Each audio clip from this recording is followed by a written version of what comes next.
2-minute warning time in Athens, and it's not the way we want to start a post-game show. It's the other way around. Georgia is going to get a convincing win against Texas. We go to the 2-minute warning. It's 35-10 Bulldogs in this one. It went from 14-10 to 28-10 in what felt like a blink of an eye. If you guys want to jump in, send us super chats, get into the chat, the Specs chat, you can do that. Obviously, Anwar is going to check in from Athens as soon as he can after Sark talks to the media. Jason and Chad here at TC8 Social Austin. Obviously, that's Jeff Ketchum. It is the post-game show brought to you by the Lowy Law Firm. All right, gentlemen, obviously on the way to a third loss for Texas.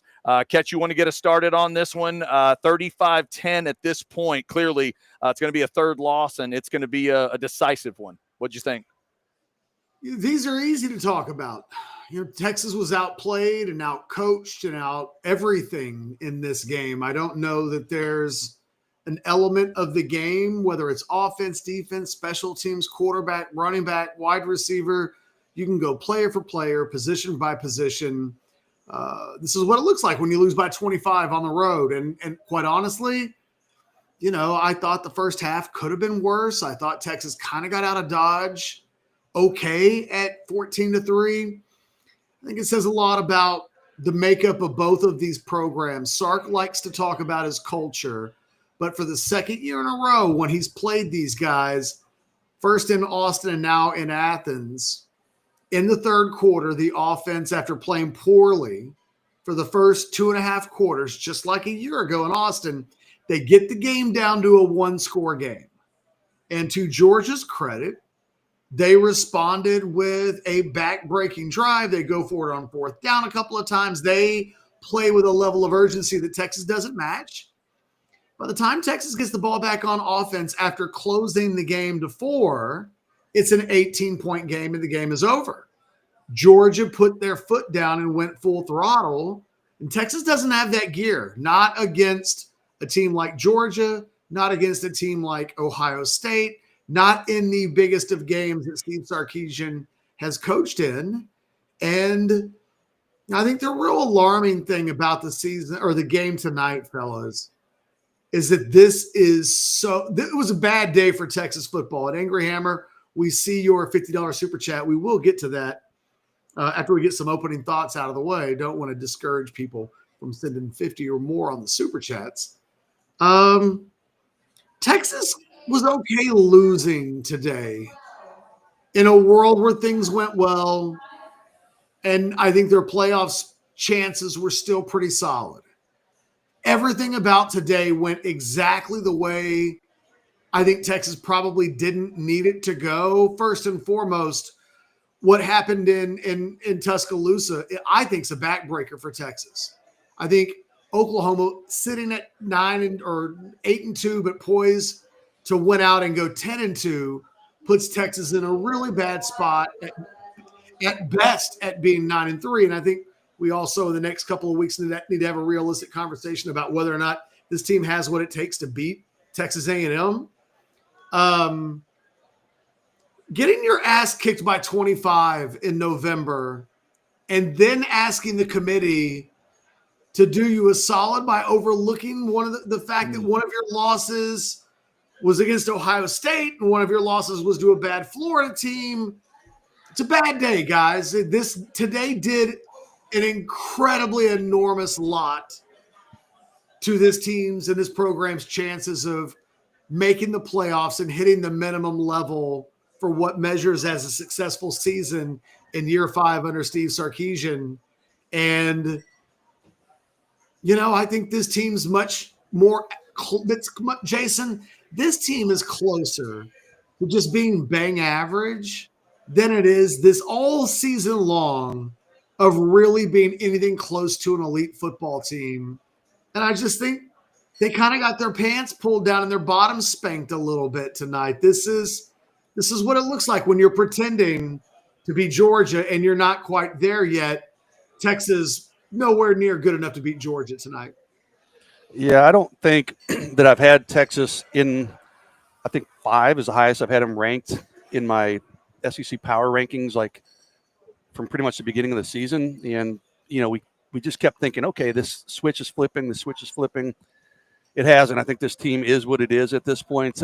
Catch, I think your summary was spot on. They were outplayed. They were out-executed. They were out-coached. Georgia did everything better. They were better. They had better players. They had better coaching. They had a better plan. And like Ket said, Chad and I were talking before we went on the air. I get it. Texas fans will say, well, if it comes down to Texas or Oklahoma for that last spot, Texas beat Oklahoma head to head. Well, you just got the shit kicked out of you, 35-10 on national television with only 2 weeks remaining in the season.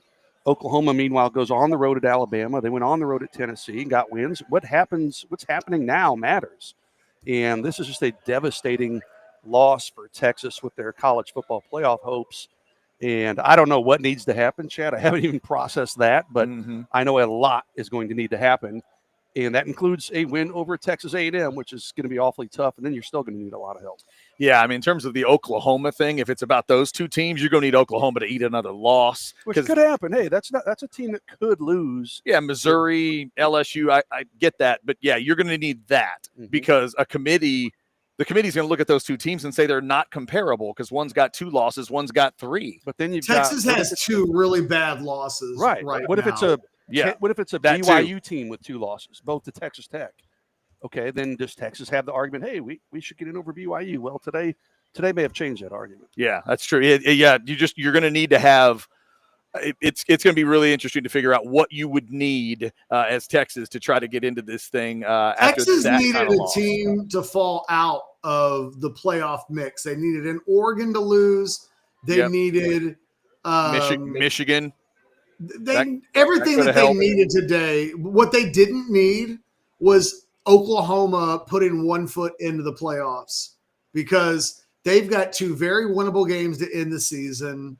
They now, I think, control their own destiny. And Texas is probably going to need something else to happen. It's going to need Oregon to lose. Yeah. They're going to need something maybe unlikely and unconventional, whereas before it felt like, hey, as long as Alabama beats Oklahoma and Ohio State beats Michigan and Texas wins 2 of the last 3, they're probably in. That is gone. And I think it's made worse by the fact that Texas, in the end, gets obliterated. The nation will look at this game. They will not remember that it was a close game in the 4th quarter. No. They will remember that Georgia led for 2 scores most of the game and in the end won by 4 touchdowns. And it's not good enough. Tonight wasn't good enough. And I think that this team had a bye, 2 weeks to get ready for this game. They came out slow. They came out sloppy. They came out dropping passes. They came out letting Georgia set the tempo on offense. They couldn't get stops. Texas defense plays pretty well in chunks of this game, right? They give up. The 2 first drives of the game are abomination. Then it's punt, punt, punt, punt, punt, and they're holding in. And right when you're about to say, well, the defense gave a championship effort, Texas closes it to 4 points in the 3rd quarter, and the defense gave up. The defense couldn't get a stop at that point. And it was your season's on the line. Your offense made a couple of plays. After Anthony Hill makes the big play, now be a championship team and close the deal. And instead, they give up a long touchdown drive. They give up the onside kick. They let another touchdown drive go.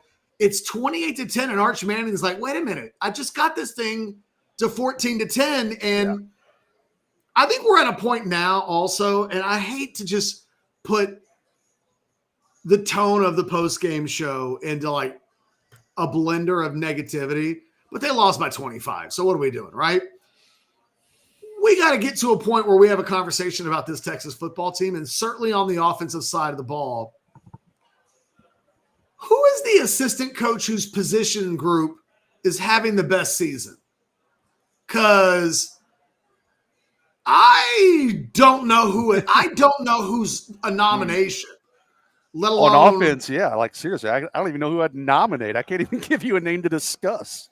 I don't think 10 weeks into this season that a single offensive coach has a position group that he can say we've gotten better all season long and we are a good enough group to win a championship with. Probably Arch. I mean, Arch is continuing to Texas improve. is growing up with Arch. And you know what, though? The answer probably is A.J. Milwee, Jason. And I think that answer alone is kind of like the checkmate moment in the conversation. And quite honestly, we can talk about it on defense, too. The secondary's going backwards. The play of the back end tonight, too many times guys don't know where to line up. Too many times Texas is giving up big plays and conversions and touchdowns and third down conversions and fourth down conversions because guys don't know where to line up. And then you're getting your pants pulled down on special teams. When this season is over with, this coaching staff's got to have a hard look. They can't pretend that this team was close. It's not. It's not. It hasn't been close. It's been close to going off of the cliff all season long. Maybe it never quite does that. Maybe they beat A&M. Maybe they finished 9-3.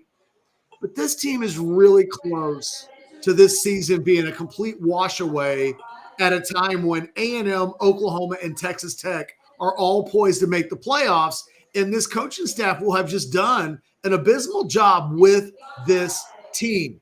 It's Steve Sarkisian's offense. Again, doesn't matter who plays quarterback. Doesn't matter who's at wide receiver. Doesn't matter who the offensive linemen are. Doesn't matter who the personnel is. They don't break 17 against good defenses. They can't do it. They can't do it. And they did not do it against Oklahoma either. They have not, for the last 7, 8, 9 games against teams with pulses on the defensive side of the ball, that offense is just trash. It's trash. If scoring points is the goal, if that's what an offense is supposed to do, then what they do routinely since the back end of last season is not good enough, and that is Steve Sarkisian's side of the ball. Whether it's personnel, whether it's execution, whether it's coaching, whether it's some combination of all of these things, it's not good enough. And if you'd said going into tonight, how many points will be needed to win the game, Chad, if I'd said 11, we would have known what that meant. Yeah, no chance. Yeah. And not because we thought the Texas defense was going to hold Georgia to 10. So not good enough. Not good enough. I know we got some super chats. If you want to take a couple of those, Chad, let's knock some of the big ones off. I would imagine. Yeah, let me do that. Sound pretty similar. Yeah, this is the Hammer's the first one I saw. $50. Should we have Rossini's Twitter on refresh? WTF did we do for 2 weeks? I have no idea where to start. Let high school kids feeling dictate how you manage your portal strategy. No discipline, wasting a year with the most groomed quarterback. The discipline thing is annoying as hell. 9 penalties to 1. I get it. The game, Georgia probably should have had a few more penalties.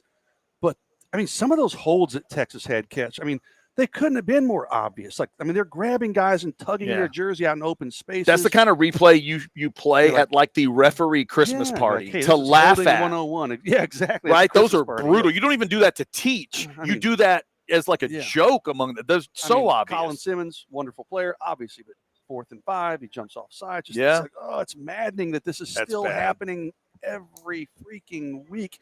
And Georgia just is a cleaner football team every time they play. That's on Sark. I don't know what adjustments he needs to make. Probably not till the offseason, but something has to change to clean some of these things. He's not as good of a coach as Kirby Smart. He's not. I mean, there's no doubt. I mean, he's not. One of the things that Texas is going to have to navigate, and they did when the Bob Stoops thing at Oklahoma was happening, and there got to be a point that Bob Stoops was just better than Mac Brown. He just was. Yep. And Mac turned it around, and it took a special set of circumstances for that to occur. I mean, I feel like we're watching a little bit of that, and that as long as there's a world where Kirby Smart and Georgia is somebody that Texas has to go through, I think it's completely reasonable after the last 3 games to feel some real apprehensive. I had a number of people this week ask me. It happened when I did the All-22 because there were more guys on the Texas. I had Texas with an advantage if you included the kicking game. I think it was like 13-12. Mm-hmm. And then somebody said, okay, now do the coaches. Yeah, right. Like, touche, right? Because yeah, this is a matchup that Kirby Smart, well, everybody though, like Jeff Banks has had his pants pulled down and his little bottom spanked 2 years in a row as the special teams coordinator in this game. They're losing games against Georgia because they can't stop fake field goals. And then apparently Steve Sarkisian saying all week, we're expecting a fake punt. We're expecting this. We're expecting that. Be ready. It's going to happen. They're going to do it. Onside kick, not ready. Now, look, to be fair, I wasn't ready for the onside kick either. Nope. But you know what? You don't make It's not my job to be. I don't Right. get paid $10 million a year to do that. Right, because on just the football side of it, the brilliance of that move, we're all thinking at getting it to an 11-point game, what do you do there? You kick deep and you let your defense go to work, and Kirby was one step ahead of everybody. And Except Stark was telling all of us, I don't want Arch to get the ball back again until this game is over. Exactly. And that dagger going in is so wild. Perfectly executed. You go down and catch, to your point, the next time Arch Manning touches the football, he's 18 down in Athens. And we all know at that point, they're not. I said it out loud. Yeah, it's probably a bridge too far. We all could feel it at 28-10. Well, the defense needed to bow up there and stop them, but it almost felt like their will was broken when that onside kick happened. And, you know, like I said, I was like, Texas has to be ready for that. But sometimes you also just have to say, holy shit, that was a great play, great call, great execution by Georgia. You know what? The better program made better plays, and it happens consistently in this matchup. And again, it's why talking about this game is fairly easy. You know, I mean, Texas isn't that good. They're not that good. They are a okay team. And against good teams, they've been really good for 60 minutes one time. They were good against Vanderbilt for like 45 minutes, and that's it. That's all they've done all season long through 10 weeks. There's no other game to point to and go, well, remember when we did that? You remember when you almost lost to Kentucky? Remember when you almost lost to Mississippi State? You know, this season is going to end. Sark likes to talk about culture. His team didn't play well on the road once this season. Not one time. That's true. They lost. They're 2-3. And the two wins were like, escapes, right? Yeah, 2 escapes and Ketz, to your point about the coaching part. This also feels to me like some of those Oklahoma games where when Stoops had it rolling, if you were okay to bad, if you weren't a very put together team, he really could make you look bad. That's what Kirby and this group did tonight to Texas. Because we said it the whole time, an A wasn't as bad as some of the beatdown Stoops. It's not that bad, right? It's not. No, it wasn't that bad, but it reminded me of that in terms of the feel of like, oh, they'll show you if you've got a crack in your armor. And with Texas, we knew an A performance could still get beat. We knew that, and this was a game where Georgia I don't know that they put together 4 completely dominant, badass quarters. They had sections where they didn't move the ball and didn't score. But by the end of it, you could kind of feel this one coming. 49-99 from Moderate This. Thank you for that. How helpful was this game to getting Sark over the line, or just making it likely, regardless of his preference, on getting an OC? Well, you know that question's coming up. Sark might get fired. He might be like, "You're going to have to fire me before I do that." I don't think that's in the cards at all. I still think someone made a comment about the Deanna. I still believe that was from the Sark camp. There are no accidents in life. That happened like 4 days after Anwar specifically asked him about play calling. First time in his career in 5 years that he's really been asked about, have you ever even considered not having a coordinator? And then 4 days later, it's being floated that, he might be considering the NFL. And then what happens? There's incredibly strong denials. There's no way that would happen. And Deanna Rossini doesn't really back off. And Sark doesn't really go on the record and say, I will never take an NFL job. It's kind of a weird little deal. In the end, I don't trust anybody. The timing is what the timing is. And in the end, it doesn't really matter. Like, that's an insignificant thing because He's not leaving. Texas isn't going to run him out of town. Not yet. But this program, as good as Sark has run it, is at a crossroads for how do you take the next step.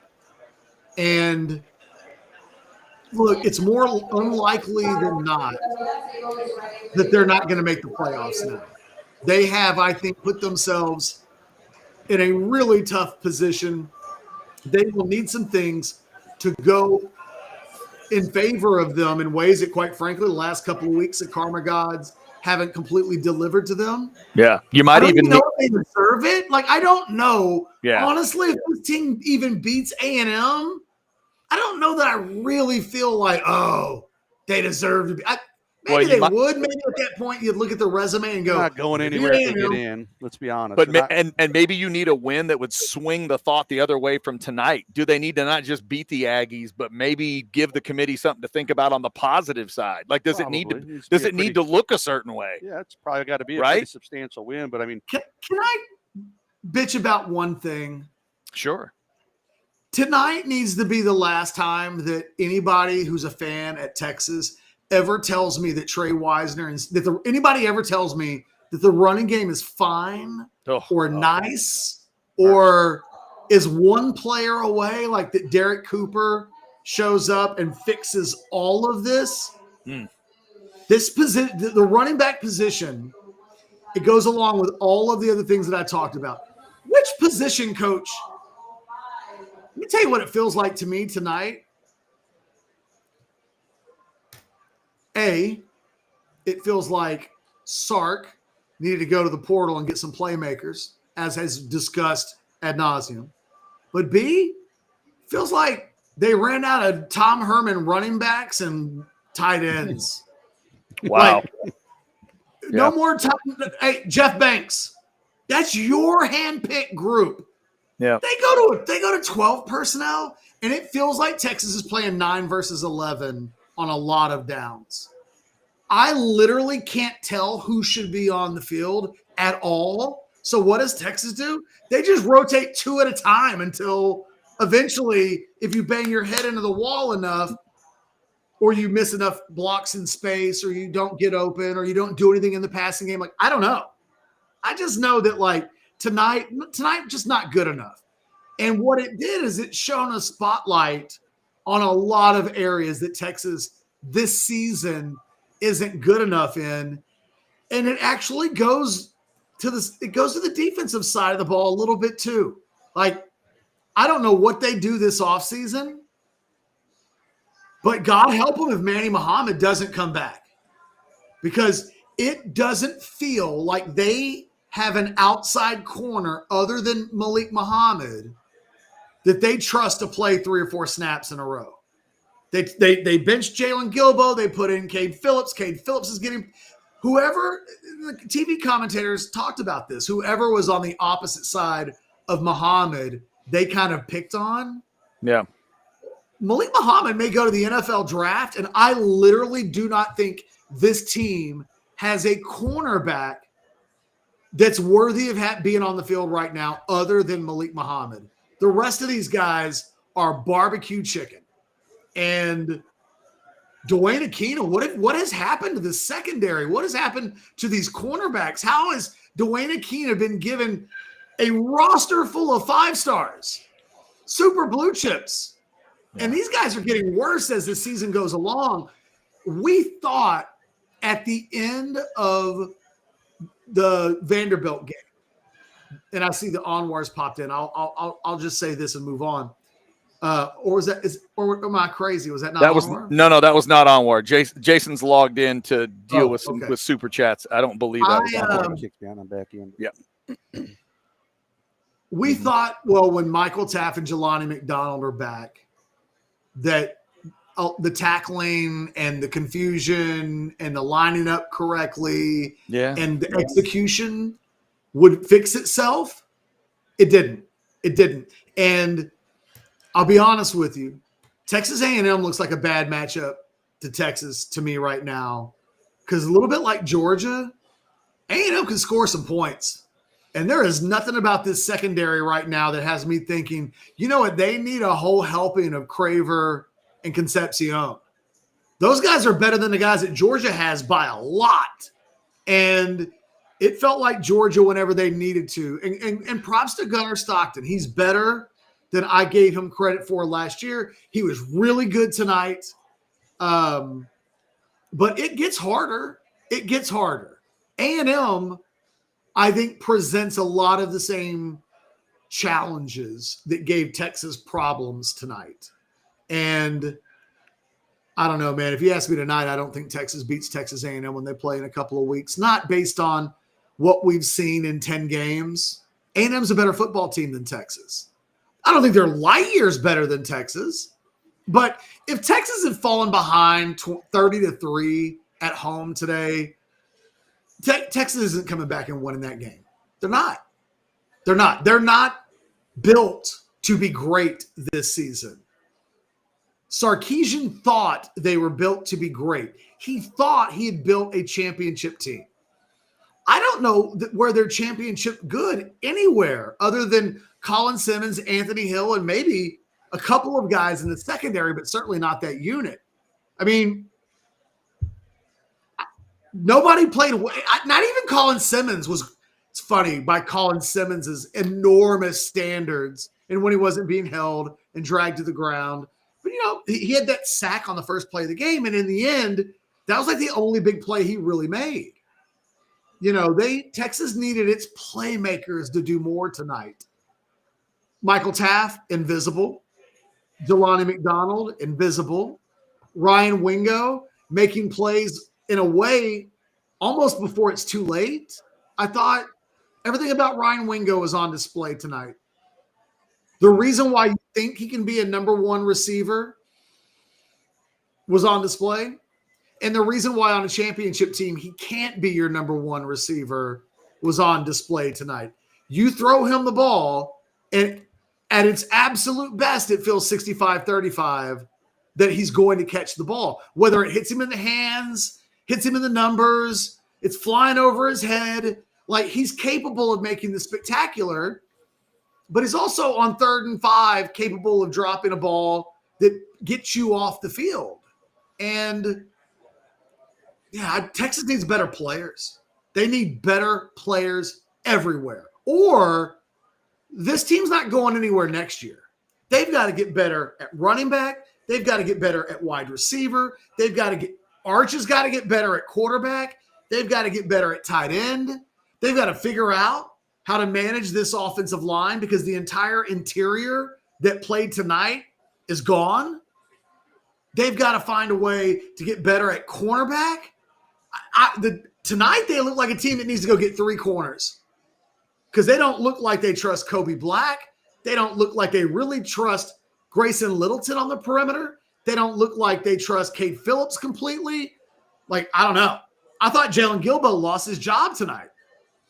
I mean, that rotation I don't remember him after he got beat for the touchdown. Yeah. I do not remember him the rest of the night. Catch that rotation on the other side that you were talking about. It wasn't because of injury, right? I mean, no, I didn't see it if it was. It was because Gilbo got beat, and then there's Cade Phillips, and then there was it was all they're just kinds Russian of roulette cornerback play at that point. Like they're hoping to find somebody who could get some momentum going, and that just didn't exist. It's a really frustrating night, right? Like, there's no way to do a post-game show when your season is on the line, in the words of your own head coach, and you score 10 points and you lose by 4 touchdowns. Like, there's no way to do this and go, hey, props to Ty Anthony Smith. Really good game. Well, because if it's 10, if you tell me it's going to be 10 for Texas, at that point you are just praying Georgia won 13-10. That would be my reaction. If you tell me that, hey, Texas is only going to score 10, there's no way I think Texas wins. And I would say, well, I hope that defense made it a dogfight and it was 14-10 or 13-10 or 12-10 or something. But there's no way Texas wins with 10. And this is the worst version of it, a whole bunch to 10. I wonder, though, if they get punished worse than BYU did last week What will the committee do with Texas and Vanderbilt? Especially because it's 3 now. But there was some built-in stop gaps for BYU. They were like, oh, we can't drop them below Utah, but the dynamics were different, right? Utah's got 2 losses. BYU only has 1, even if it is the butt kicking. And there's no head-to-head here to protect Texas, right? No, they're not good. OU gets to be way above Texas this week, and that game right now is going to be irrelevant to a committee. 49-90. Had a worse night than that Trooper did in College Station. Oh, goodness. The difference between Sark and the good coaches like Smart, Day, Saban, etc., is discipline and attention to detail. Sark is a play caller, designer. He was good with Saban because Saban managed the team and Sark called plays only. I couldn't agree more with every word of that statement right there. It just feels, this is a sloppy, unorganized team. Yeah. Makes dumb mistakes week after week after week. They're good coaches because they're disciplined and attention to detail. Guy, I love it. Yeah, and Guy, you know what kind of team never beats Kirby Smart in Georgia? A dumb football team. Sloppiness. Nobody ever said that. Boy, did you see that really sloppy team? Like Bama found a way to get it done earlier in the year. Sloppiness is not how I would describe the way they did it. That you got to absolutely beat this team. You got to finish them. Only Bama's figured out how to do it this year. All right, this is the biggest money I see right now. $19.99 from Barb's 10. What's up, Barb's 10? We did not see you at TCH Social Austin, and people were blaming you, Barb. You should know that ATX Bates and others are blaming you for this loss. The entire offense and staff owe Arch an apology for wasting his year. Horrible coaching and team management. It's way overdue. Brandon Harris be held accountable. It's amazing how Georgia always plays a perfect/clean game versus Texas. Well, it helps when the refs don't call holdings and things like that. But, I mean, yes, they and listen, I'm not blaming the refs for this loss. Let's be clear. But there was a pretty good discrepancy. And I didn't really have a problem with the penalties called on Texas. Yeah. I will say, go back and watch the Anthony Hill interception because there's a hold by a Georgia offensive lineman that's so bad. There might have been a hold and a chop block on the same play, and they didn't call either one of them. Well, the worst non-call of the season is the Colin Simmons. And that was a key play.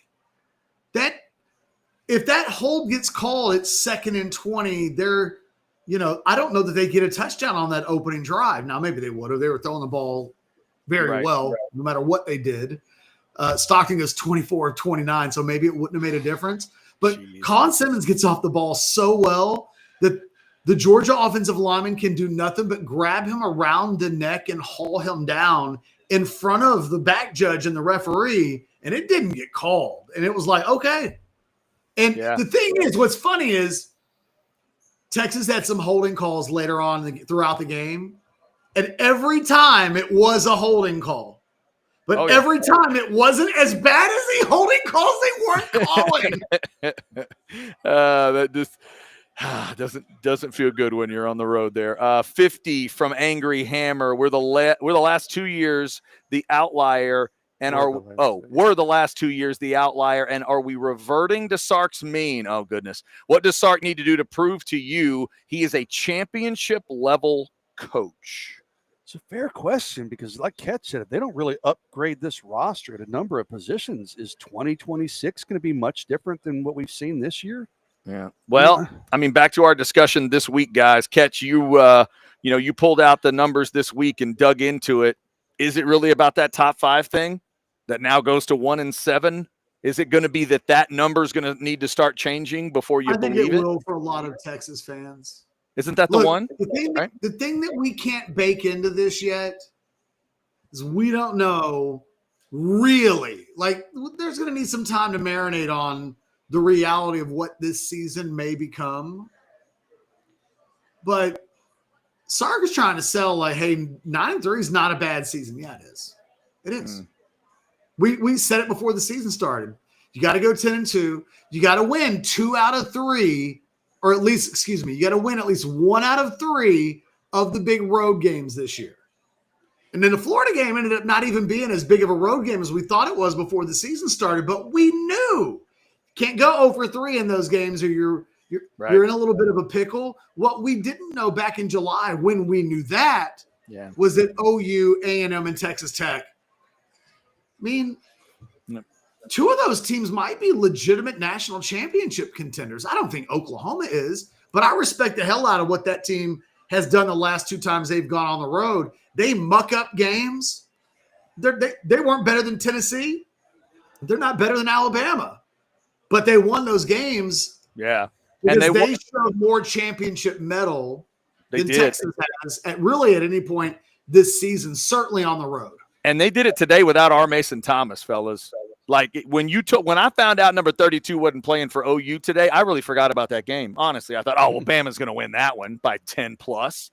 And they probably should have, but OU, yeah, the Venables and this team have done they're just not that good, but that defense knows how to muck up a game, and OU plays ahead. We've seen a couple times this season where they've kind of done the opposite of Texas, and they followed the blueprint that Texas needed to today. If you tell me before the game starts that Texas is going to come out sloppy, drop passes, and can't get off the field on defense. Yeah. I mean, I don't even know anything about the rest of the game. That's probably an L. Yeah. And that's how Texas came out in the beginning of the game with 2 weeks to get ready for this game. Oh, by the way, just to go back to this point, because I am not going to let this go in the offseason. All right. The Texas running backs tonight. Oh, good. The final stats. Has anybody got them in front of them? I got it. Wisner 9 for 37. Baxter 1 for 3. So 10 for 40. I mean, they didn't get many attempts, but the Texas running game as a whole is 17 for 23. And I know that includes sacks, but they include sacks in every game. Like, even without every team in the country has to deal with sacks going against their run game numbers. Without the sacks, it was Texas. They're just not good. They're not a good running team. They don't have good running backs.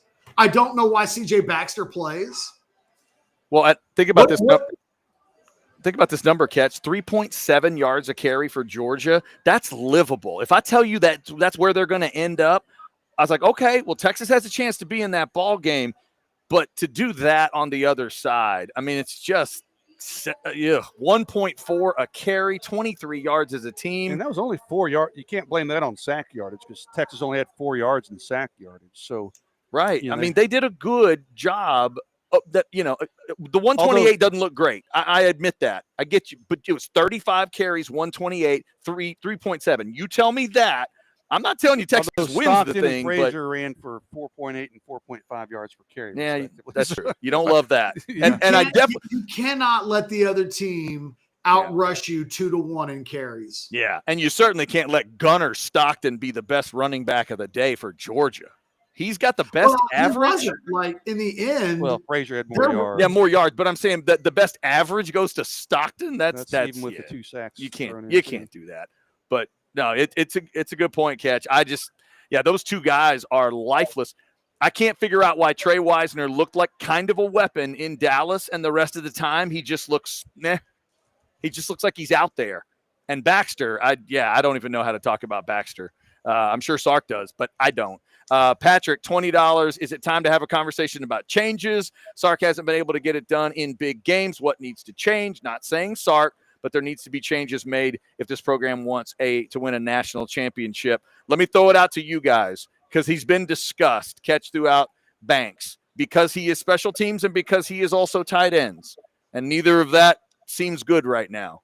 Would you guys, at the end of all this, if it's just that, if it's replacing Banks, he's not getting rid of Jeff Banks. Is that enough? There's a better chance that I volunteer to have my nuts cut off. Wow. That he'll fire Jeff Banks. Is there a better chance he hires an OC than fires Jeff Banks? I'm not going that far, but I do agree. He's not firing. What happens first? Fire Jeff Banks or get an OC?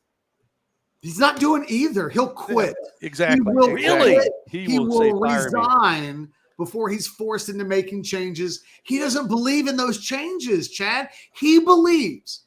And it doesn't matter what data points we throw out. How many games that I mentioned that they can't break, 17 points on offense. He believes he's the best in the country at what he does. And he's convinced himself that Jeff Banks is the best in the country at what he does. And you don't think CDC could have a discussion with him about that if he needed to? What's that? CDC's not telling Steve Sarkisian what to do. Okay. Now, if Kevin Eltife wants to, but then now we're getting into, this is where the relationship is at, where people are telling Steve Sarkisian that what he has to do. I think that what really needs to happen is Texas needs to be able to trust Steve Sarkisian to do the right things. But, he's part of the problem. He doesn't see it that way. And I don't know how that literally is the first thing that has to be addressed, has to be fixed. Because they're not bad on offense because of the offensive line. They're bad on offense because they're bad everywhere on offense. And Arch Manning's pretty good. He's easily the best thing they've got going on offense. He is. Tonight it was player on the team tonight. It felt like get him the ball back, give him a they can't do it. They can't recover onside kicks. They can't get off the field on 4th down. They can't stop the opponent from converting 3rd and 10. But he was just okay tonight. But the thing is, and this has been the case, honestly, Chad, this is part of the Arch Manning conversation that's been so difficult all year. This is the same thing from the Florida game, right? Where it's that's an interesting comp. Arch in a vacuum by himself was not a problem. Not really tonight. But there's nobody around him that's playing anywhere near at a high level to compensate for that. Yeah, it's what was the best part of your day the day you had that car accident? It's this was the best part of my day, but the rest of the day really sucked. What will really be required when this season is over with is a real inspection of how did this happen? Yeah. How did the running back room get so shitty? And everybody's going to have a different answer for how that happened, but that's not a good room. And they looked at it and were like, that'll win us a national championship. They looked at wide receiver and did the exact opposite of the things that they had done to help them get to the playoffs 2 years in a row, all to lean on a guy who can't catch the football consistently. They don't take a Concepcion or a Zion or any of the guys that we know were in the portal because they thought Ryan Wingo was going to be their number one. Why? Because he's not that good, and he's at the end of year 2. It will be a mistake. I like Ryan Wingo, and I think there's a real place for him in this offense. But the most important guy in your passing game can't be a guy that you don't know whether or not he can catch the ball or not consistently. That guy needs to be a gadget guy. The guys that you don't know if they can catch the ball, they need 2 or 3 balls thrown their way a game because eventually the math works against you when you just keep funneling the ball to guys that can't catch it. Wingo had 13 targets today, by the way. And he averaged his yards per reception was below 10. Yeah, right? Because you could tell that Wingo less than 7, 9 for 62. You could tell that Wingo on the sweep, Wingo on the swing pass or whatever. Also 2 runs for 0 yards. Sark felt like that was a weapon, and he felt like he was trust him really doing wide receiver things anymore. He felt like he was going to mow. It felt like he was going to mow those guys down like he did the Vandy players. And I kept thinking about it, guys. I tried not to harp on it too much after the Vanderbilt game. Vanderbilt started that game tackling like complete garbage. I'm not saying it wasn't about Wingo a little bit. Sark said he runs through the tackles better, and we told him to use his speed. I get all that. But I just kept thinking, against the Georgia defense, is he going to look like a wide receiver 1 the same way? Obviously, he didn't. Look, it'll be interesting to see. I'm curious to see how Anwar says Sark. It'll be It'll be culture. He's proud. It was a closer game than the score indicated. They had a chance.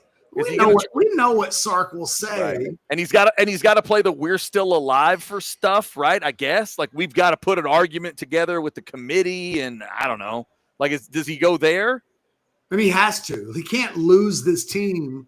Yeah. With 2 games to go, but I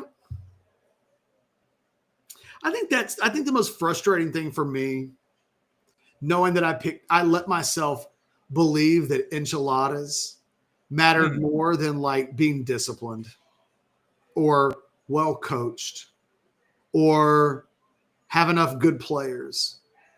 And in the end, everything about tonight makes sense. They didn't play well on the road in the first 4 times they played. Guess what? In the toughest road environment that they probably will go into, maybe in Sark's entire tenure, on the road in Athens at night, season on the line, not easy. There's nothing from this season that truly indicated that they had it in them to win this game. What we've done, and I'm guilty of this too, we have an imaginary make-believe idea of what this team can be. And even though they're never that team, they've never been that team all season long,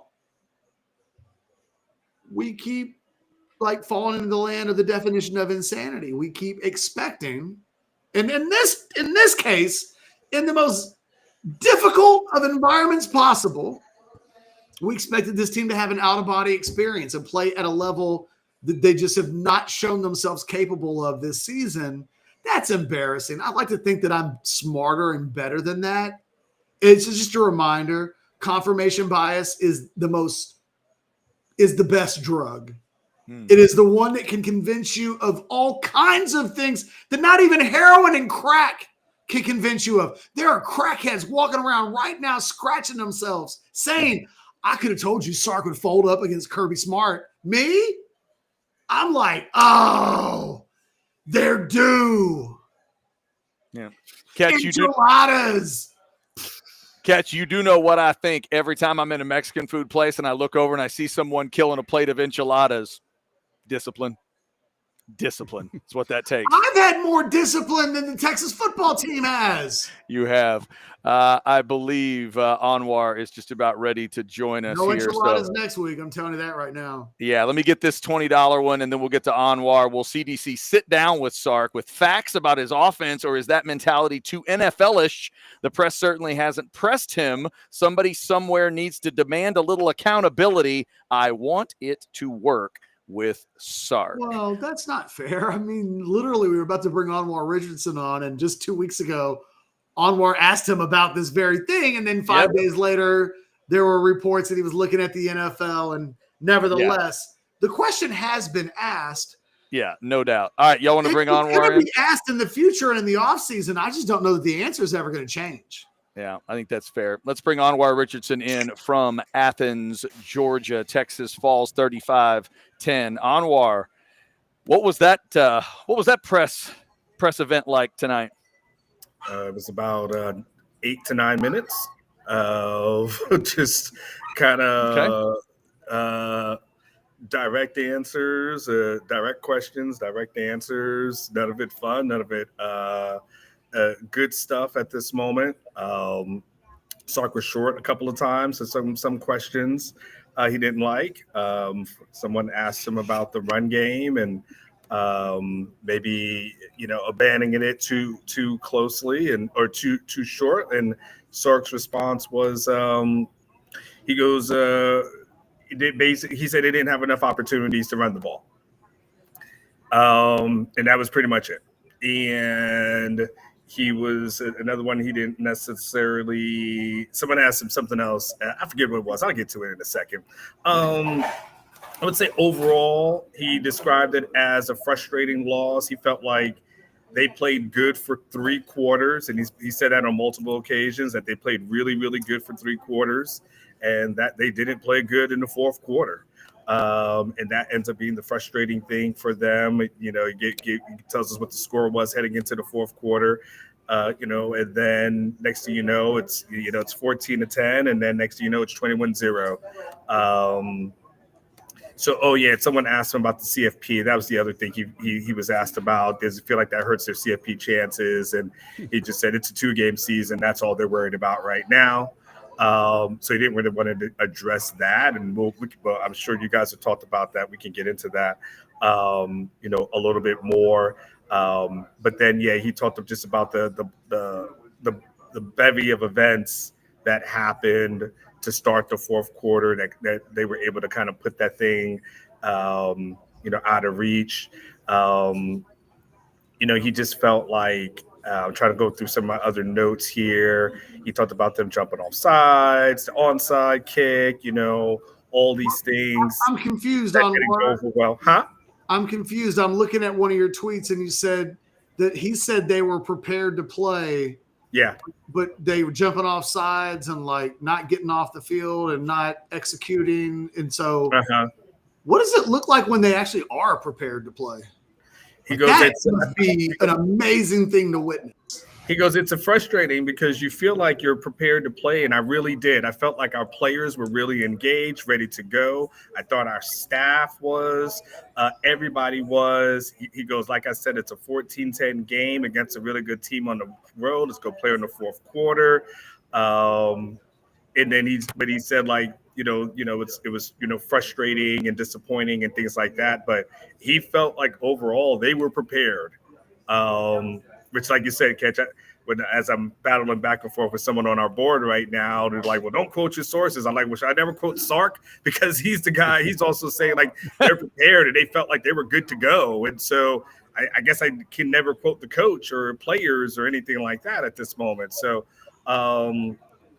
he just said, I'm trying to go through. Someone asked him, do they think this can carry over?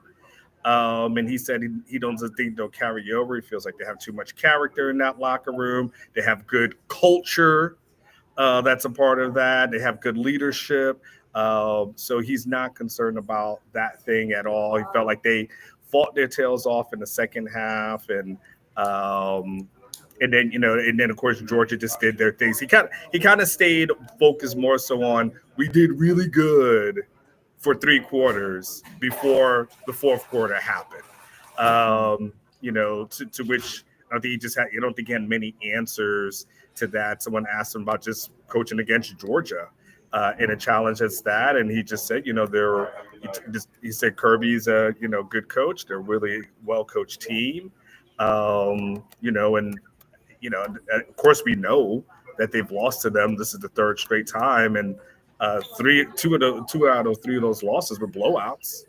15 points last year, 25 points this year. I believe this is the worst loss of the Steve Sarkisian era at Texas. We got to look that up, but I'm pretty sure. I asked somebody that, and they said I think there may have been an Iowa State game that was bad in year 1, but this might be the worst loss since he's been here.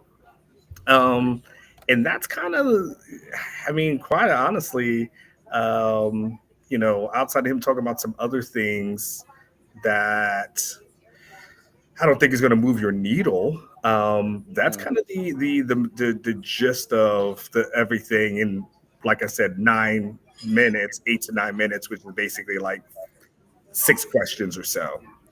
Anwar, we'll obviously get your thoughts on the game as well. Just real quick, in terms of the attitude of Sark as he was presenting and answering questions, you said he cut off a couple questions, but did you feel like anger coming from him? Was it like crushing defeat, or was it, we're just kind of getting back to work? Like mood wise, what did it feel like from Sark? It felt like it was a frustrating thing for him. Frustrating that there's things that happen that he didn't really have any control of, nor did he necessarily see coming heading into the fourth quarter. I think he felt like they were kind of in a good spot. And from Sark's position, he's been looking at this whole season, and it's been like that against Kentucky. They've played well in the fourth quarter, or Mississippi State, and they played well in the fourth quarter. So I think it's easy for him to rest. Vanderbilt to a certain degree. Actually, they didn't play that well in the fourth quarter. So it's easy for him to think to himself, like, everything's going to come together because this thing has been somewhat chaotic at times. But a lot of times, this thing has come together at the very end, and yeah, to basically get your ass kicked the way that you did. I thought it was more of a frustrating loss. There's certain things that he was frustrated about, like I said, the run game, which is an odd answer when he says they didn't have the opportunities because he is the play caller, right? So ultimately, that's kind of up to him to create those opportunities, and they did so good to start out the game, and they did abandon the run.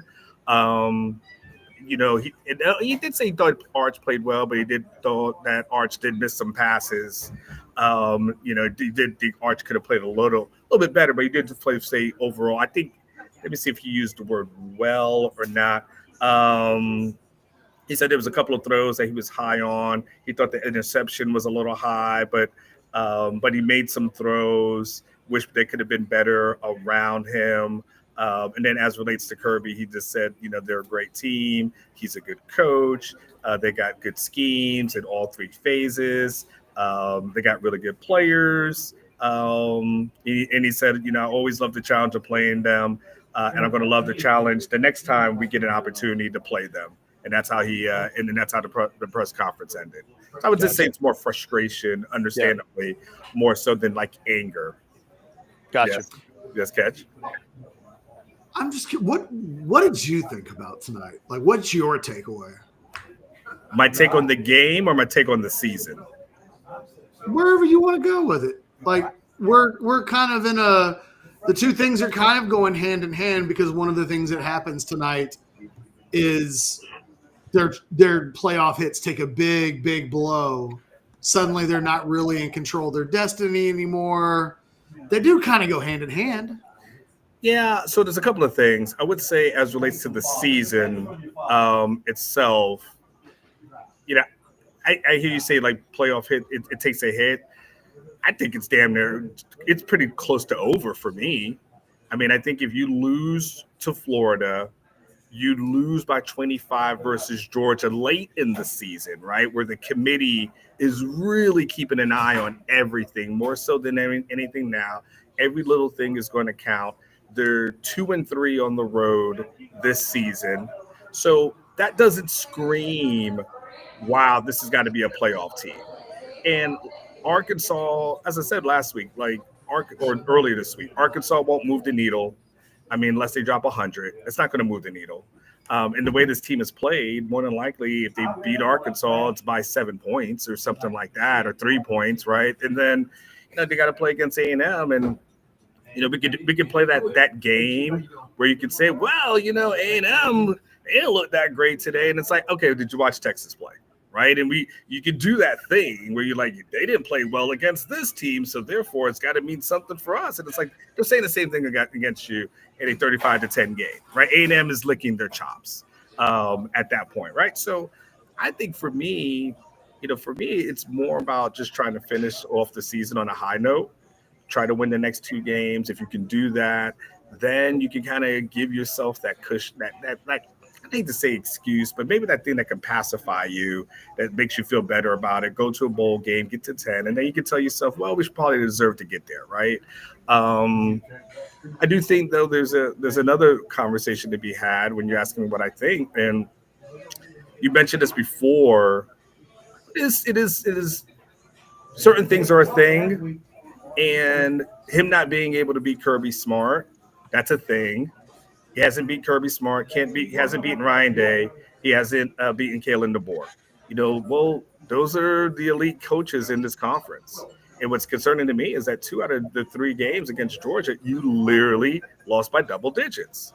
And this one was worse. This was worse. This was the worst of them all, quite honest with you. So, I think Sark has got to figure out, if he wants to be in that elite rare air, right, then – he's got to figure out how to make that happen. I think he's got to figure out how to, once he gets to the offseason. I know all he's going to care about is the next 2 games.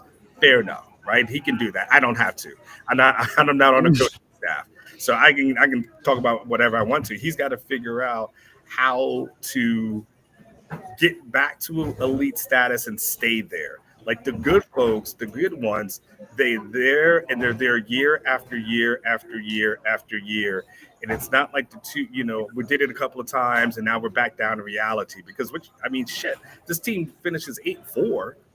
We're gonna be like, this was a disaster of a season. So you gotta avoid that. But I think Starks will have some real catch some soul searching to do as relates to, okay, well, who on my staff is built for this journey next season? Like, who the guys I need to bring in here? Where did my team not develop this year? And who do I need to bring in for that? Who do we need to do? What do we need to do from a transfer portal perspective? What do we need to do as far as NIL? Are we overspending? Are we spending too much in high school? Should we stop doing bargain shopping and just go get killers? I think there's a bigger question to have, but I know we'll focus on Arkansas. So I think for me, it's a bad loss for Sark.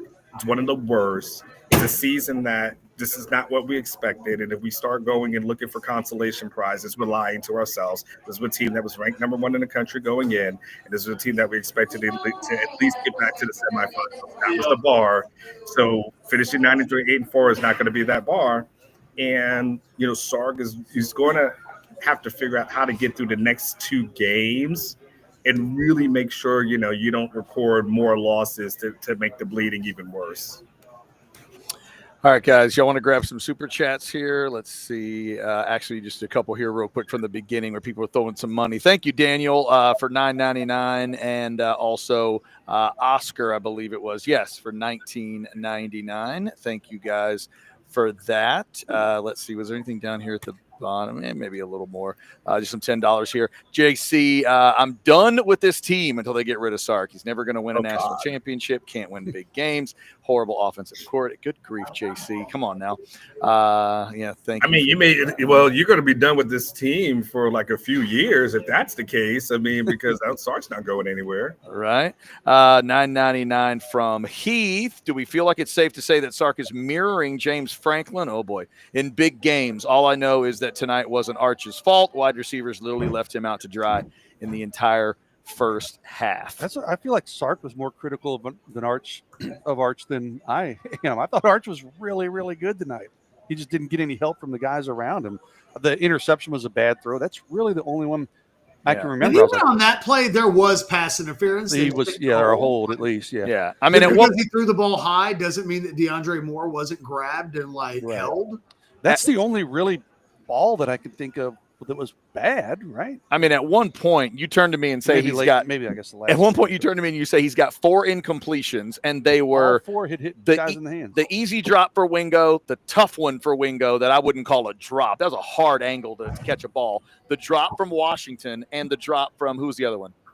Was it Moore? I think it was DeAndre Moore. I think so. Yeah. It was a beautiful throw to DeAndre Moore on 3rd down. 3 that just absolutely should have been caught. That was just. Well,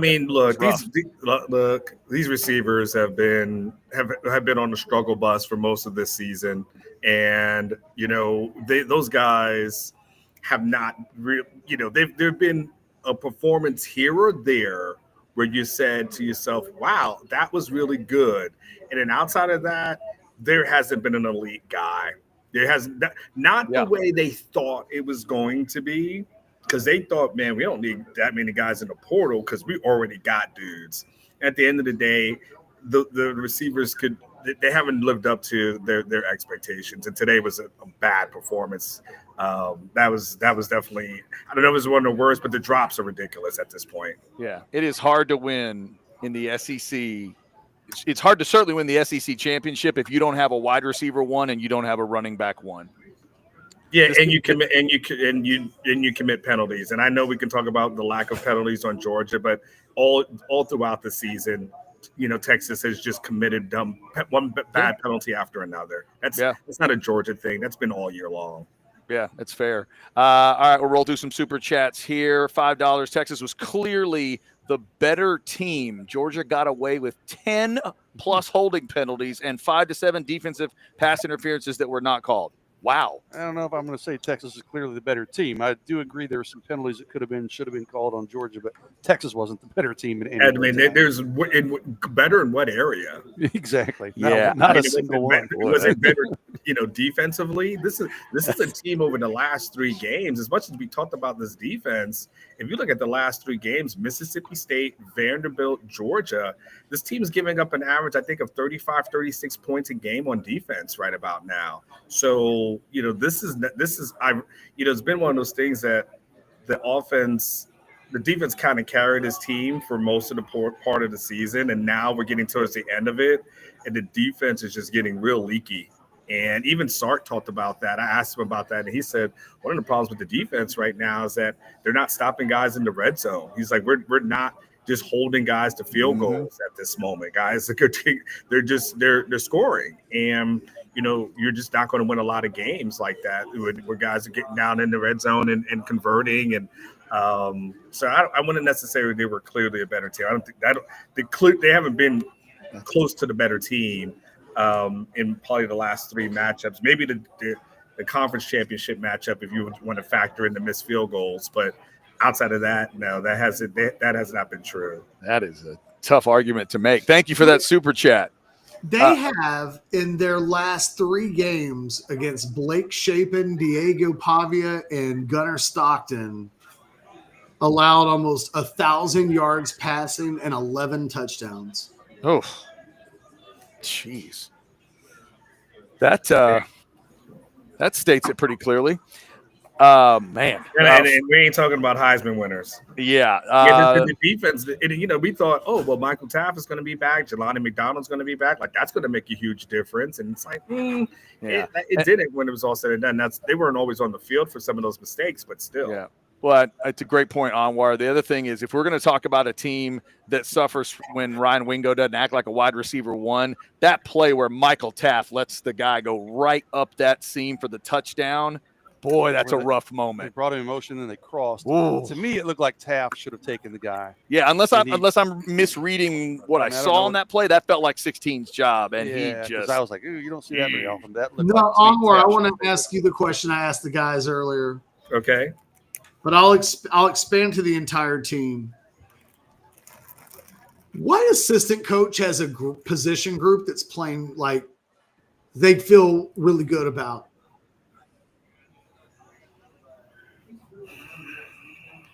There's not one on offense, but like, is there?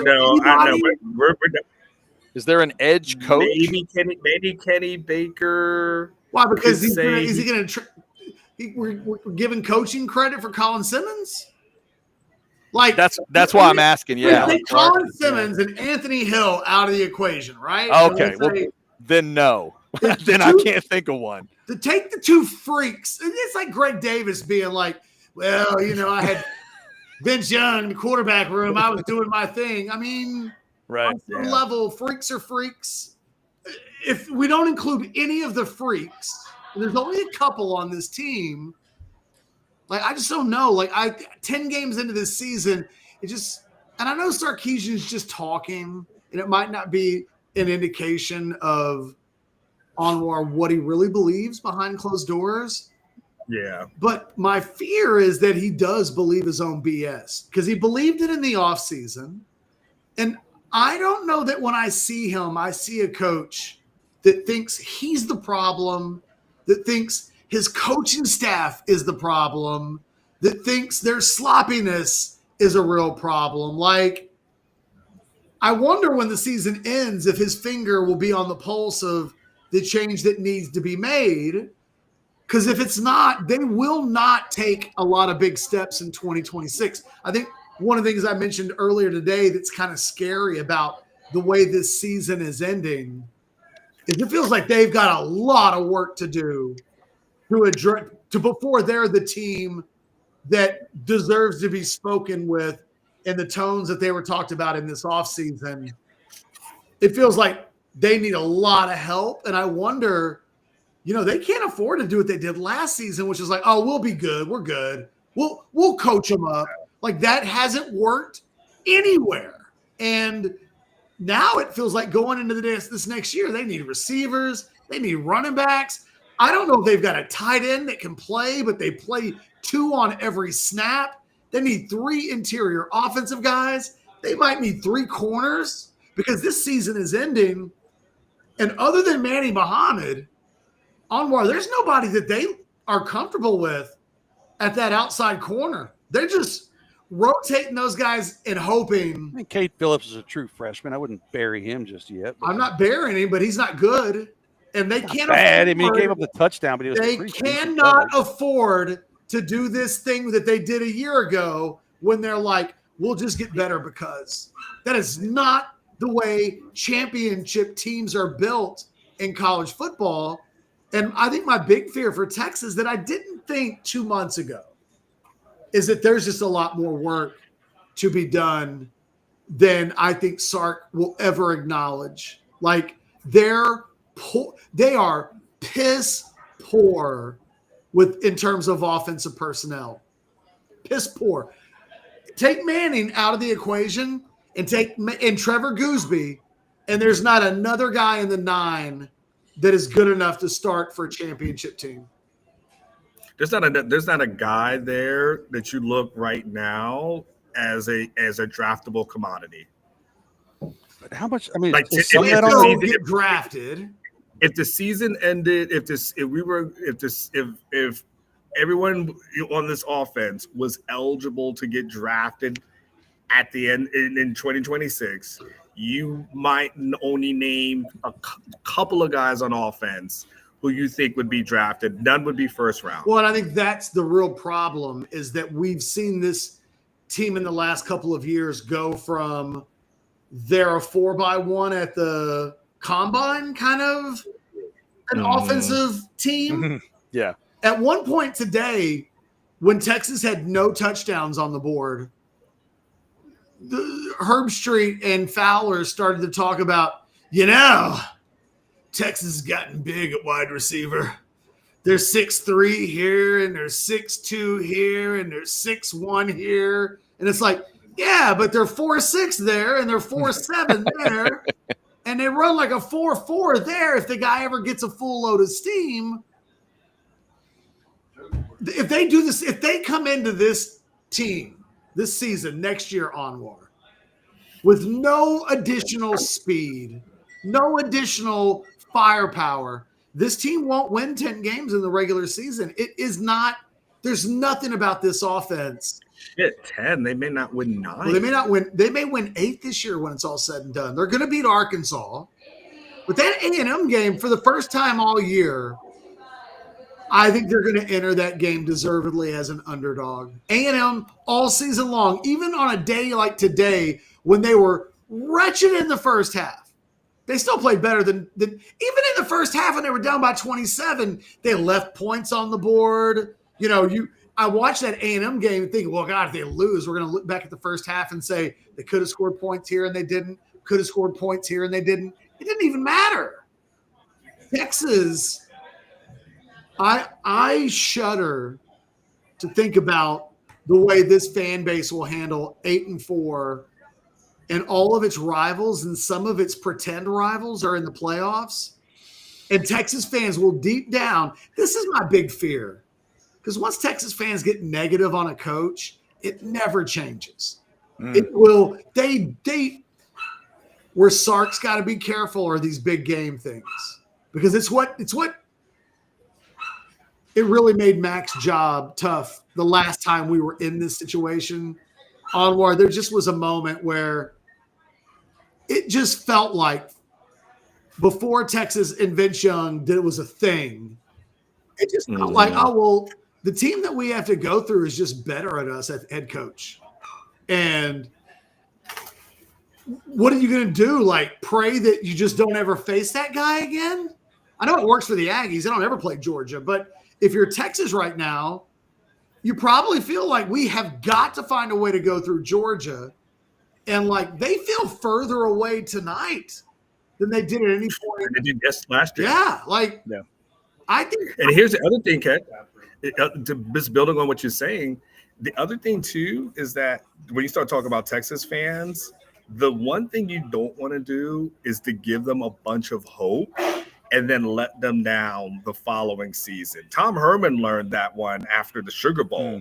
And when everybody had that hope that, oh my gosh, we're going to be back, and it ended up being like an 8-win season, every single thing at that point was under a microscope of things. And that happened. And so, right now you can't catch. There's no way you can justify semifinals, 2 straight seasons, and then just Preseason missing number one. preseason number one and just missing the playoffs. And one of the reasons you missed them because you lost to Florida, right? And so if you don't think about this, if you don't lose to Florida, you can almost stomach today, as bad as of a loss it would have been. You can almost tell yourself, all right, still got 2 more, can still get to 10. Like it's gonna be all right. But you lose to that team. Now it just adds in a whole different, component into your point, Catch. Sark talks all the time about he doesn't want to bring in a bunch of transfer portal guys because you know what? It might ruin their culture, what they have in the locker room. Well, you got to really think about that, because if you're just going to stand pat, bring in a bunch of freshmen who are not going to play and wait for guys to develop who may not develop, and instead of going for proven commodities, if you just stand pat and say, you know what? Everyone's going to be better next year just because they're a year older. Well, you know what? There's a lot of seniors who ain't good. There's not every senior is going to the NFL. The age and the amount of time you spend on a team doesn't necessarily equate to success. And so, I think that's another area where he has to be careful of. Like, again, I know he's not there yet, but when he does have the conversations with Brandon Harris and those guys, and they're starting like, hey, who's going into the portal in January? Have you heard from any agents? They better have a better list of what to attack this next in January than they did, going this past offseason. Yeah. Bradley threw us a $20 super chat earlier. Just effing embarrassing, and separated a little bit there. I didn't think it was embarrassing, Bradley. 25 points is pretty embarrassing. But it's just not remotely good enough. Like, and you know what? Maybe that's the embarrassing part, that a team that is supposed, they're supposed to have taken some steps. I didn't think the performance was embarrassing, because even while it wasn't good enough, it was a fourth quarter game. I mean, the game was there for the taking, but in the end, that's what losers talk about, right? It was right there, and then I don't know what happened, and then they did an onside kick, and how are we supposed to be ready for the onside? Just like winners win. And losers talk about how close it could have been if a bounce here goes a certain kind of way, or a bounce there goes a certain kind of way. And this program is supposed to be at a point now where the kiddie wheels come off of it, right? We're supposed to be done with the big wheels and the bikes with training wheels. And tonight was the worst. Two of the four worst losses that Sark has had as a coach. If I just looked it up correctly, it was tonight's the worst. Tonight's the worst, and Iowa State is the second worst. Yes, that was a 23-point game. Wow. So this is the worst margin?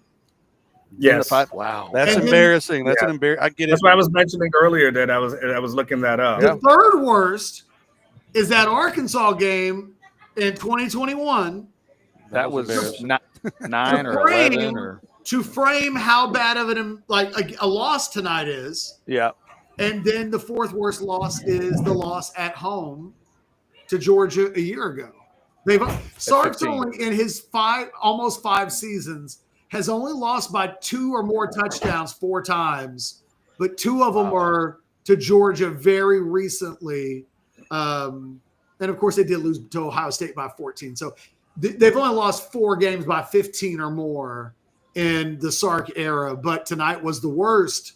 And I don't know, man. I think Anwar is a lot more right than he is wrong when he says The next 2 games, I think, are about salvaging as much as like accomplishing something. They cannot go into this offseason having lost to A&M, having lost 2 of their last 3 games. They won't. I don't think they'll win their bowl game. Like, Sark's not. I don't know. Like, I wonder what a Texas team that's 8-4.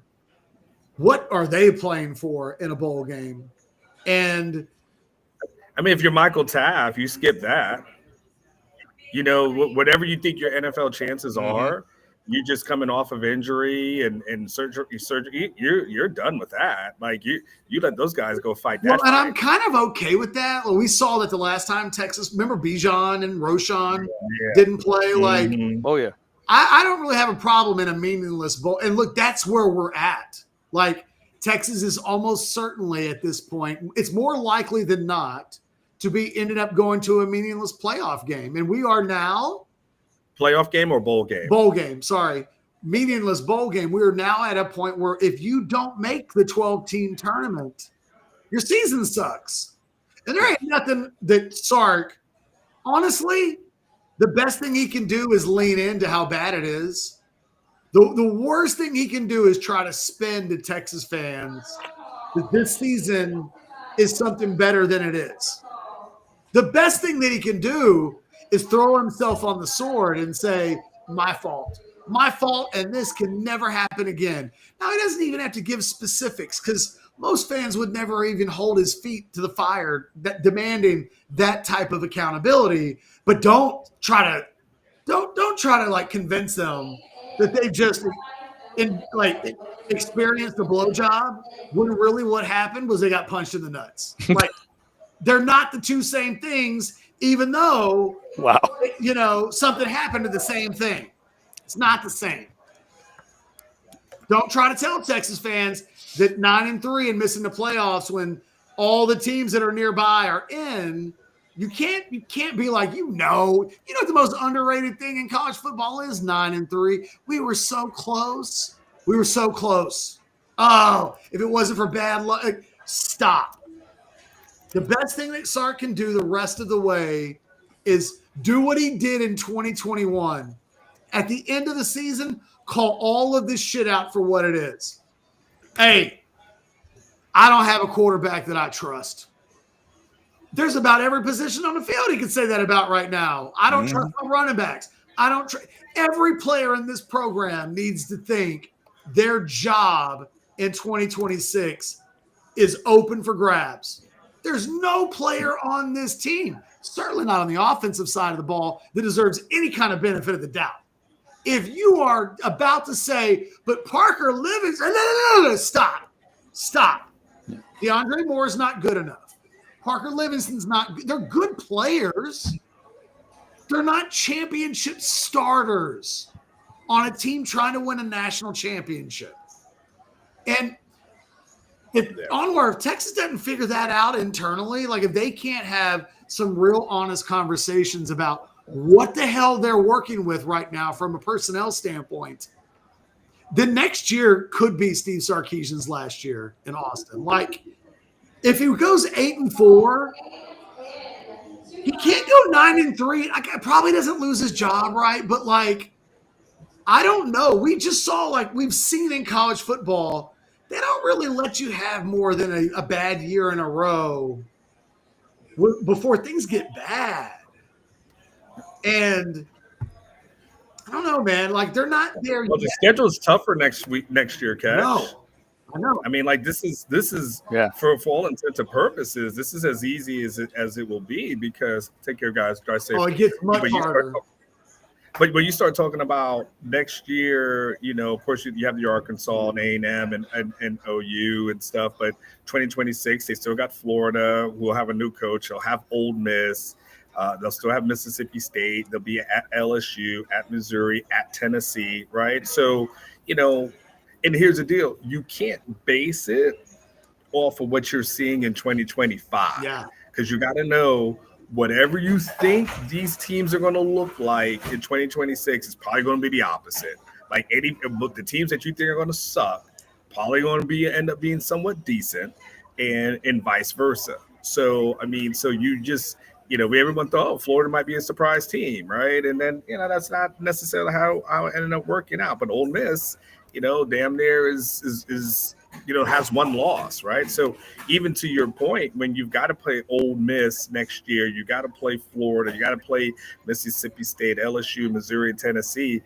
Yeah, man, if you don't figure it out, and by the way, the outer what is it? Is it Michigan next year or is it Ohio State? It's Ohio State in the return, right? Ohio State comes to Austin. Yeah. So you got Ohio State next year as well. Yeah. Like that's not getting easier. That's not getting easier. This is quote unquote as easy as it's going to be for Texas. I mean, the Big 12 last year of the Big 12 was probably the easiest that was going to ever be.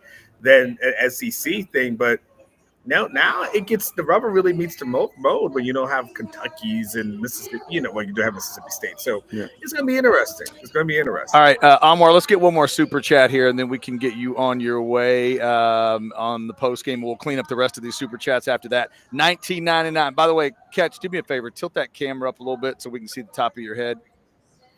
Beautiful. There we go. Got to see the top of the beautiful dome. Thank you, sir. 1999 from Daniel. Will Sark learn his lesson on portal acquisitions? What are y'all hearing behind the scenes? We are outclassed. Will he or they? Will he listen, adjust? It's clear we don't have the players. See, I don't think you know what, Daniel. I don't think it's the player thing. Catch will tell you the numbers of super blue chips that are on both teams. I don't think it's a player issue, but I do believe that Kirby Smart and those guys just know what the hell they're doing. I think it's just as point blank as that is. I think once you match Texas talent for talent, then you got to go into the other intangibles. And where there's development, whether it's in-game coaching, like all these other kind of things, those are the little advantages that Georgia seemingly has right now. So now he might be right when he says they don't have players because we're talking about the transfer portal stuff and how they need to go there. But I also say from a coaching perspective, they got to develop somebody. Like if your whole strategy is we're going to stay with the guys that we have, well, damn it, you got to develop them. And if you can't develop them, you're going to have the dirty little secret of this season is that pretty much coach for coach. It at best, it's been a disappointing season of development across the board. There are a lot of areas where I think coaches are stealing money, if I'm being completely honest. Like, I cannot name an offensive coach that I think is helping and is like that has a position group that's getting better, that has a position group that has good enough players. Like Tom Herman's guys are gone. If you're Jeff Banks, you don't get Gunnar Helm and Jatavian Sanders and Juan Davis anymore. You got to do like, hey, we called out Bo Davis when Bo Davis's guys weren't doing anything. They played 2 tight ends on every play, and they're all terrible. I mean, but the thing is, Catch, I'm going to say my opinion on it. I think it's too much. It's ego. I think the ego of, man, we could just develop all these guys, every single position, receiver, offensive line, and we don't need no help. We got it all. And I think the ego ends up being a little bit of the thing that gets them in trouble this year because what they thought they were able to do and what they were able to do ends up being 2 different things. But they thought to themselves, we've got this. They thought that offensive line was good enough. Yeah. That might be the worst of all of it. Of everything we talk about, fellas, I think that might be the one that ends up getting them the most. Well, the trickle down of that is like at no point in the offseason did the running game look good behind the scenes. It never did. Like at no point was there a week in the spring or in the summer or in the fall where it was like, hot damn, running game looks like it's about to take off. We beat the defense 3 days in a row. That never happened. So I don't know. I say we let Anwar go and we wrap this up because like I'm tired of being dismal and I'm like just like Anwar. Any other thoughts on the game? Real quick, the atmosphere at Georgia. What kind of grade do you give? It's your first time in Athens, right? Yeah, it was my first time here. It was a really good atmosphere, I guess. Yeah. I felt like Alabama was still kind of tops for me as far as that is concerned. They do a lot of good things. They do a lot of light shows, all those kind of things. So it's fine, but it's a hard place to get to though. If you're in Atlanta, like it took me 2 hours here. Yep. It's one of those SEC places you've been talking about. Yeah, man, and I would say about 90 minutes of the drive was all back road. So that's kind of what I'm looking at going back. So I'm just like, damn it, deers, just stay there in them trees. Don't you come out in this little 2-lane road at 1 o'clock in the morning and try to take out. You stay your ass over there now. So I'll be definitely doing the speed limit back through there. But it's a weird thing because can I make a confession now, Catch? Yes. Only Jason knows this. I'm going to make it a confession now. On Friday morning, I was multitasking, and I was trying to get ready, and I had to get the kids ready. You had to get to the airport. I had to get to the airport, and I saw you said something about the prediction, and I was about to work on my prediction. I said, let me get my prediction done, and I typed out my prediction, but I literally wasn't paying attention that much, and I got the wrong team for the prediction. And if you actually read what I wrote, everything sized up to I was going to predict Georgia, but just in the last second, I think I messed it up. And so then I went and looked, and Jason had posted it, and I was like, oh shit. I was like, that's the wrong one. But then I was scared to then go back and change it because I thought people might think it's going to throw off some sort of karma or the enchiladas or something like that. So now it's like, well, then I have to live with this thing. But Jason was on our show on Thursday, we did our predictions. Yeah. I literally said Georgia. Anwar, I thought I screwed you, but Texas, like I'm so sick of my confirmation bias. I thought I screwed you with a bad copy and paste. It's like, oh shit, Anwar. Someone said no, Anwar picked Texas. I go, what? So I went and looked. I go, he's going to be so pissed at me if I copied and pasted wrong. So I had to go back and check my email, and I was like, oh no, he did pick Texas. Yeah, so. Anwar, I didn't reach out to you when I read it, but when I read that, I was like, man, that is a Barry Zito curveball at the end there. Like somebody asked, like, did somebody pick the wrong team or something like that? And I said, that was me. That was me. I said you should ask Anwar. I all out of my fear of the retribution, I was like, well, I guess I gotta own this at this moment, because if I do anything different, it may throw off something in the universe that Longhorn people. You forgot it's Kirby against Sark. You can't screw that up. But if you read it, if you go back and read what I sent you, Kedge, there's no way the conclusion should have been in Texas wins. I feel like I could have pissed on a plate of enchiladas this week, and it wasn't going to make a difference. Your stomach will be happy that you don't have to do that. I just think, like, the last thing I'll say is, like, I do feel like it's all about salvaging at this point, because I think if you could at least walk away with the next two, playoffs, like, Catch, you and I will talk. Do we even do a playoff show on Tuesday night, right? I don't know.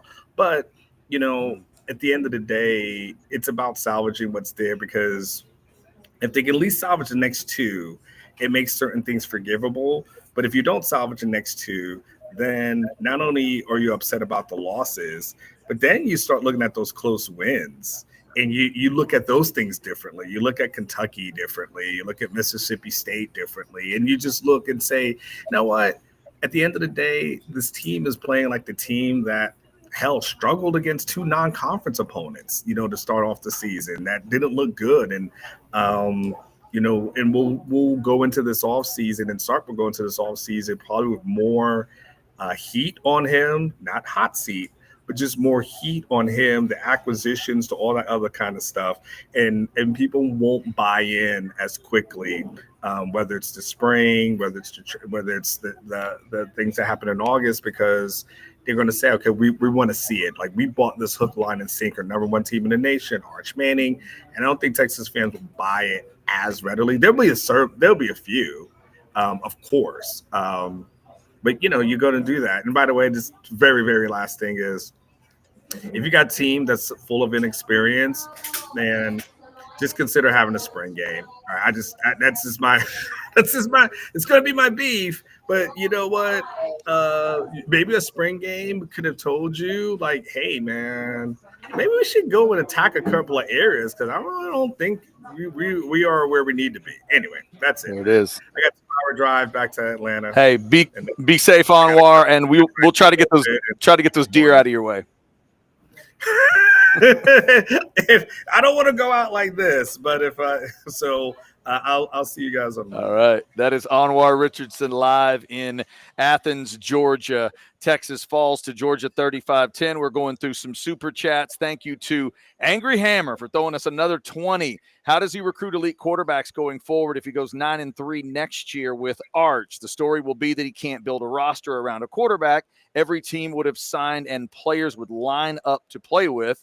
9-3 equals he's done. Wow. Like, I think we need to let's wait and see what happens in this offseason, because I think in the previous 2 seasons you would have said that Sark goes out of his way to do whatever's necessary to get his quarterback weapons. It was a fascinating 1-year anomaly. You hope that they just decided this year we'll do it differently. And consequently, whether it's OU, whether it's A&M, whether it's Texas Tech, they're all in the positions that they're in because of successful portal additions. And Texas doesn't have enough of them.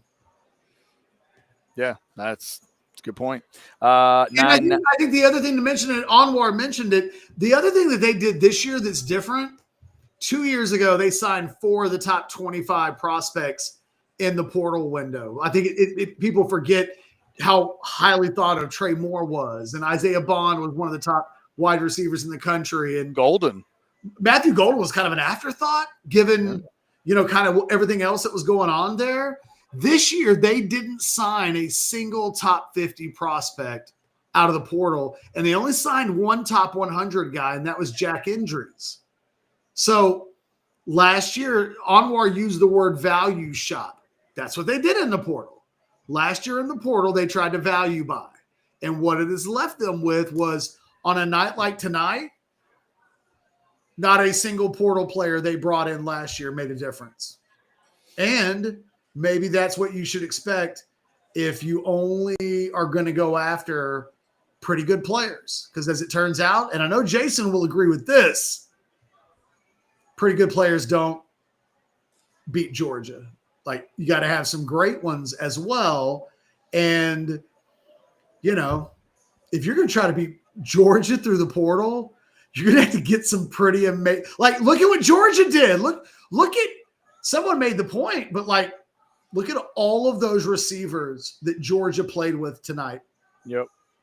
They did the thing that they saw Texas do for 2 straight years and went, we got to do some of that. And Texas said, we got to get some big ass receivers and do what Georgia's doing. And somehow they swapped roles, except there's no Adonai Mitchell on either team.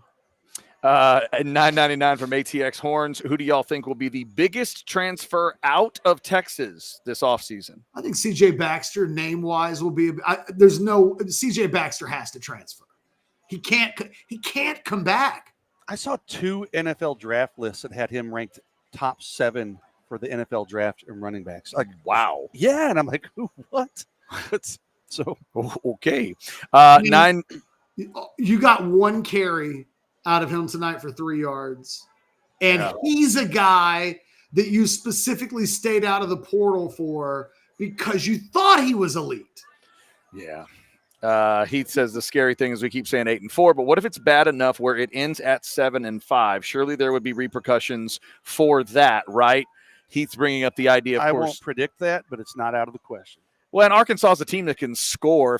So you talk about teams that can score, Catch, and you mentioned Georgia and A&M earlier. Clearly, Arkansas can score. It scored 42 on the Aggies by the end of that game in Fayetteville. I don't think they're going to come to Austin and beat Texas, but if this team is properly dejected after this and they don't figure out a way to reset. It's still a rivalry game. It still means something to those players. We know it means no something to the Arkansas no guys. Texas player is going to give a shit about Arkansas this week. Well, it's no, a but really Arkansas hard game. Arkansas will care about Texas. Right. Arkansas cares, but it's like, yeah, will Texas get up and get ready? It'll probably be the midday kick, I'm guessing now. Someone said 2:30. I haven't seen that. I can make an argument either way, but it's a 2:30 minimum, so I'm assuming it's a mid-afternoon and not the night kick. We'll see, but yeah, got to be ready to go. But Arkansas is a weird team because they lost by 1 today at LSU. They lost by 3 to Mississippi State. They lost by 9 to Auburn, but that was a game. They lost by 3 to A&M. They lost by 3 to Tennessee. 2:30. Okay, 2:30. Yeah. Like, they lost by 6 at all. They have almost every game they've played, other than Notre Dame. Yes. They've been incredibly competent and competitive in. Yeah, they hang around. The Aggie game was 10 late, and they scored to make it 3. But either way, like, it was a game clearly they were, ready to. I mean, they were scoring points. If you let Taylor Green get going, and they'll show you they've got some talent next week. But I don't. I expect next week to suck. I think it's going to be a bit of a slog. I agree with. I think it's going to be a win, but I don't think it's going to be pretty. I think Texas will get through it. But Heath, I mean, you bring up an interesting question of what would that look like if its best case scenario, it was always going to be sandwiched between 2 games that are hard not to get distracted by. Right. And its worst, it's one of those games that you look at and go, we shouldn't stub our toe, but like crazier things have happened than losing to Arkansas. Like maybe there haven't been a ton of them because on paper it really would look like a disaster, but I don't know. Let's wrap it up. Like I said, I'm tired of being glum. All right, $4.99 here. It's not a playoff team. Another bye week. We came out asleep. Just another failure. Georgia owns Texas. Sark can't win the big one. Matt throwing in a little $9.99. Kirk plays chess as head coach. Kirby plays chess as head coach. Sark plays checkers as a coordinator. Sark, not the same planet as an elite coach. Kirby sees stuff like the onside kick. All right, Matt, we thank you for that. $9.99 from Devontae. If this game didn't 100% prove to you that Sark doesn't need to be the OC, wow, that seems to be the theme tonight. I don't know what will. Kirby Smart and that coaching staff made Texas look stupid in all aspects of the game. Sark does not want to get rid of that OC job. We'll see if there's any others. There is one. Mods who picked Georgia have lost all credibility. I have no idea what. I have no idea what that means. I'm not mad about that. Like that's mods who picked Georgia. What? No, pick Texas. He meant Texas. Oh, he meant Texas. Okay, fair enough. Daniel, $9.99. At what point does Banks get held accountable for horrible penalties on the punt? Multiple games with penalties on punt operation. Also, Kirby is to Sark as Stoops was to Mac. Well, that comparison obviously was made earlier. I just think Jeff Banks gets a full-on forever get out of jail card. That's wild to me. He's gotten out of jail on things off the field that I wouldn't have guessed a coach could completely get away with. And his special. It's kind of feast or famine, though. They'll have good weeks, and you're like, okay, there it is. This is his 5th season. He has yet to recruit, develop, and produce a good tight end. Hey, you just got a commitment this week from one catch. Yeah, well, that's true. Well, let's hope it doesn't take till 2030 because that's about how long it'll take before that kid's good. John says that this team is soft, all capital letters, nowhere near tough. If Sark doesn't get so badass MFers in the portal, some badass MFers in the portal. If I had told people before when Sark took the job that we'd be 5 seasons in, and that Jeff Banks wouldn't have recruited a single tight end that was ever really like Juan Davis is better than any tight end that he's recruited. I think Nick Townsend still can be a good tight end for him, but I guess not because he's been coached well and developed well this season. Like at some point, and we talked about this with the defensive tackles, right? When it was Tavondre Sweat and it was Byron Murphy and it was Alfred Collins, we were like, man, it's a good thing Tom Herman left this program loaded. Well, when Bo Davis left, everybody was real quick to say, when are we going to get some guys Like, and it's just not, it's running back too. Like Bijan, Roshan, Jonathan Brooks, all Herman guys. The guys that can't average 5 yards a carry, Sark guys. Like at some point, the coaches on the staff have to be held to higher accountability than Steve Sarkisian holds them to. I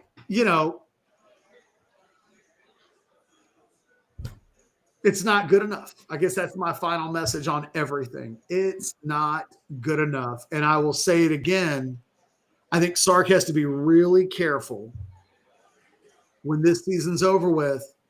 Texas fans will want their head coach to be brutally honest.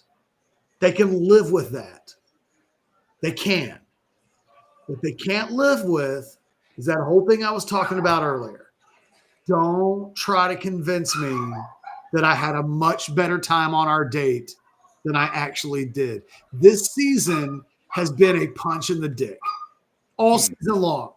I mean, if they actually lose to A&M, you can legitimately say they were much more likely to be a 6-6 team than they were a 10-2 team because they pulled rabbits out of their hats on the road twice to win 2 of those games. This whole season's not good enough. And tonight kind of embodied that. And, you know, the A&M game has a chance, I think, to be a real fork in the road for them if they're not careful. Losing by 25 in November at this point in the season when it completely potentially wipes out your bigger goals. I think Steve Sarkisian and his staff have to do an amazing job over the course of the next 2 weeks, or they will lose another game. And I think this season will be remembered as one of the biggest disasters in the history of college football. You can't be a preseason number 1, go 8-4, miss the playoffs, likely fall out of the top 25 at that point. And, you know, like there's no other way to call that. That's the shit they talk about forever, right? They'll be like, oh, remember in 2070, they'll be talking about, remember back in 2025 when Texas was preseason number 1 and lost 4 games? That had never been done before. Like, you got to be careful about the history that you make, and the Longhorns are straddling some right now. They got to be very careful over the course of the next couple of weeks. Oscar, thank you for the 1999 into the super chat. We appreciate that addition to the old tip jar. Michael with a 10 spot. 1, Texas has to be the worst team I've seen coming off a bye. 2, how are these tight ends playing at Texas? 3, Sark still can't score 20 against a good team. Heavy sigh. Michael, that 20 thing, yeah, we discussed that. You hire a coach for offense, and you're not getting big offense in big games. $9.99 from Matthew. Tom Herman's offenses were better. A coworker who's a Georgia fan has been telling me since Texas joined the SEC that Sark isn't a great coach, and Bama fans he knew were tired of him.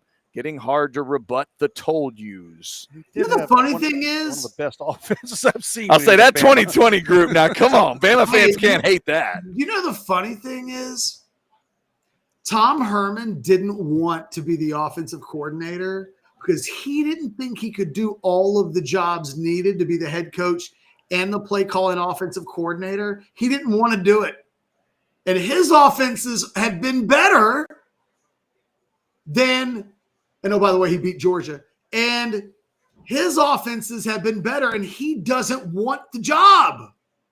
The guy who wants the job has offenses that aren't as good as the guy who lost the job because his teams weren't good enough, ironically, against teams that matter. That's why they say they got rid of Tom Herman, because they knew he could be a top 15, a top 25 coach. But the goal was to take steps forward from that. Well, here we are all over again. And it is going to be the thing that when this season is over with, and God help Sarkisian if he loses to A&M and 1-7 against top 5 teams becomes 1-8. And then it's not even about who you play as much as just that you played. So catch to you just mentioned Herman, something the JC says. So are you saying Texas should have given him a chance because he had a lot of great recruits? Nope. Steve Sarkisian. Tom Herman deserved to lose his job, but Steve Sarkisian is not performing at a level substantially higher than Steve Sarkisian in terms of coaching the offense, in terms of producing points as an offensive play caller and developer of that side of the ball. True, but he wasn't playing Georgia's and Ohio States of the world either. So you got to take No, but Tom Herman left him a shitload of talent. Yeah. Now, Tom Herman, if he's watching, would be screaming, "I beat Georgia," really loud right now. He did. Georgia coached by Kirby Smart that day, if I'm not mistaken. Georgia. They were. A Georgia now, team that didn't really care about that. I was going to say, plenty of excuses to not care, right? I mean, that's what Georgia fans will tell you. A Georgia team that like they didn't care in parts of this game tonight. Yeah, that is fair. And finally here, like Sark saying that they came out prepared and ready is so intellectually disingenuous. They couldn't get Georgia off the field to start the game. Yeah. They couldn't catch a pass to start the game. They got outscored 14-3 in the first quarter and a half. They couldn't stop committing penalties and making stupid mistakes. And Sark thinks that they came out well and were prepared well. And I thought the opposite. I thought this team doesn't look like they fucking practiced in 2 weeks. Catch, I'm with you. When Anwar said that, it was surprising. When Vanderbilt got beat like that by Texas, I appreciated, if I'm a Vandy fan, that Clark Lee said, I was appalled by the way we started this game. Now Texas that first drive was really good. Was it Wingo had the drop to kill the drive right on third down? They scored first, right, and they got up 3-0. But for that game, if you tell me that game is 14-3 Georgia, if that's all you tell me, Chad, at some point in this game, it's going to be 14-3 Georgia, I'd say, oh, my God, that's not great news for Texas. They're probably going to lose. If that's all you're going to tell me, so that kind of a start, that's why I asked Anwar about attitude. What was Sark like? Because there would, a part of me, if I was a Texas fan, would want my head coach after that to say, we have got to be so much better. We were not good enough out of the gate. We got that field goal, but it needed to be more. We didn't do enough in those first few drives, and we let this team with Kirby Smart get up 11 on us, and that's really the beginning of the end here. I get the sense that Sark believes first 3 quarters of the game pretty good. It's like, I know. The fact that they weren't getting blown out, I guess, is good enough for him. But, Getting it to 14-10, I'm not saying that's a negative. But, it's just, again, you're climbing back from 14-3. You got it to 14-10, you pulled your dress up and gave the goods away. Right. Yep. And it all went after that. In the end, the worst thing that Texas did tonight was that they scored a touchdown. Because all that did was make Georgia mad. Yeah, you're right. And before, they were just kind of clumsily doing enough to keep Texas at distance. Right. Texas got within distance, and then Georgia had to be serious for about 10 minutes, and that translated to a 21-0 run, and Texas being completely outclassed. And look, Sark describes the fourth quarter as a disaster. Okay, Sark, that is a step in the right direction. Yeah. Now let's talk about the rest of the game as honestly and directly as that, because your team scored 10 points. 10 points in the first 3 quarters. Is that really good enough? Like, in what game against Georgia so far has that been good enough? Right. You got to make them chase you. You got to do what Bama did. Get out in front of them, especially there. Get out in front of them and make them chase you a little bit. And they didn't do it. Oklahoma looks like a better coached football team than Texas does. Wow. $9.99 from BK817 laying out the wins. This season has been miserable. Sam Houston, UTEP, Florida, Kentucky, Mississippi State, not all the wins. And now this. I can't take much more of this crap. No, you don't have to. It's almost over. The bad feelings. Those wins do look pretty bad. I mean, Oklahoma's not included in there, but right now obviously that's a mixture of wins and losses. I think they're going through the frustration games too. It's also going to be interesting to see what's this crowd going to be like at DKR for 2 games. If things good for A&M, of course. If things are clunky, I'm not talking about the number of people. I'm talking about the attitude of that energy and everything. Like, what's that going to undefeated A&M team coming in? So yeah, we will see what that looks like, and obviously recruiting opportunities for Texas in those 2 games that we'll be talking about as well. All right, fellas. Before we wrap up, anything else? Catch, final thought. You good? To quote Dan Aykroyd in the movie Trading Places. Uh-oh. Yeah. Yeah, that's a good. Never seen that movie. That will surprise nobody. I've never seen it. You need to see Trading Places. There's a lot of movies. I've even seen Trading Places. It's a good movie. Now, language-wise, it doesn't age as well as you'd like it to, but it's still a good, funny movie. Okay. All right, can you top that? Can you top that before we get out of here? You Kat said it a little bit ago. Just not good enough in any one phase. Out-coached, out-executed, outperformed by the better team, the better program. Thank you guys for checking it out. Thanks to the Adam Lowy and the Lowy Law Firm for sponsoring the post-game show, as always. Also, thanks to the good folks at Specs for bringing us the Specs chat. Let's get a little bit from Specs before we get out of here. Thanksgiving's coming, kids. When loved ones all gather for gourmet delight, Specs raises spirits all through the night. Thanksgiving is here to bring out the best. Wine pairing is caring and leaves guests impressed. Nothing's off limits, sweatpants or black tie. Just leave enough room for Specs pecan pie. Shop thousands of ways to upgrade your thankful. Specs lower prices keep wallets quite tranquil. So raise a glass and sing your praisings. When you stock up at Specs, it's cheers to savings. Thanks as well to TCH Social Austin for having us out again. The food was great as always. The drinks were awesome. The big screen is great, and we'll be out here 2:30 next week. It has been set. Texas and Arkansas, a 2:30 kick. So come on out here and check it out with us. TCH Social Austin, 183. Good crowd tonight. And Anderson. It was a good crowd. Good crowd gathered. Not a happy crowd, but a good crowd. Yeah, they did not leave happy, but as they were eating and drinking, they were enjoying it. So definitely great to see everybody out here. We'll be back for the Arkansas game next week. And obviously, you can check out the QR code in the upper left for orangebloods.com for where things go next for Texas. And check us out right here on OB Live all week, because we'll be discussing what the heck just happened. Y'all be safe for the rest of your weekend. Thank you for the support. This is Orange Bloods Live. See ya.